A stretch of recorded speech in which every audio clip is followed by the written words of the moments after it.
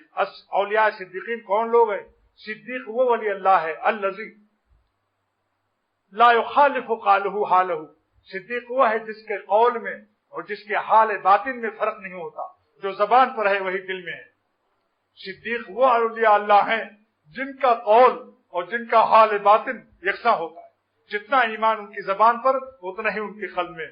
حضرت علی رضی اللہ تعالیٰ عنہ کی مقام صدیقیت کو شاہ عبد الغنی رحمۃ اللہ علیہ فرمایا کرتے تھے کہ ایک دن حضرت علی رضی اللہ تعالیٰ عنہ نے فرمایا کہ جب میں قیامت کے دن دوزخ اور جنت کو دیکھوں گا تو میرا ایمان ایک ذرہ نہیں بڑھے گا، اتنا ہی ایمان مجھے دنیا میں ایمان حاصل ہے۔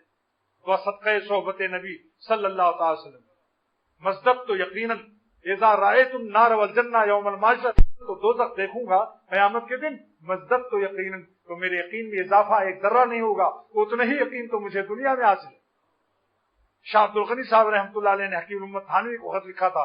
میرے مرشد شاہ عبد الغنی رحمۃ اللہ علیہ نے اپنے مرشد حکیم الامت تھانوی کو خط لکھا کہ حضرت میرا ایمان و یقین اس مقام پر اللہ نے عطا فرمایا آپ کی غلامی کے صدقے میں کہ جب میں دنیا کی زمین پر چلتا ہوں تو ایسا لگتا ہے کہ میں آخرت کی زمین پر چل رہا ہوں۔ اور حضرت نے فرمایا اپنے وقت کا صدیق ہے، حضرت نے فرمایا مقام صدیق۔ تو صدیق کا ایک تعریف ہے الذی لا یخالف قولہ حالہ، صدیق وہ ہے جس کا قول اور قال اور اس کے باطن میں فرق نہ ہو، زبان اور دل ایک ہو جائے۔ نمبر 2 الذی لا یتغیر باطنہ من ظاہرہ، جس کے باطن میں اتنا زبردست ایمان ہو کہ سارے عالم میں جرمن، جاپان، لندن کی تمام لڑکیاں، ٹیڈیاں سامنے کچھ بھی ہو، لیکن اس کا باطن اتنا قوی ایمان رکھتا ہو کہ ظاہری حالات سے متاثر نہ ہوتا ہو، مغلوب نہ ہوتا ہو۔ یہ کیا کرے بھائی، مروت آ گئی خاندان کی وجہ سے، اس لیے ویڈیو اور فلم بنوا دی، ٹیپ ریکارڈر کا لگا تھا، گانا سن گیا، کیا کہیں نہیں کہتا، وہ مؤثر ہوتا ہے، غالب ہوتا ہے۔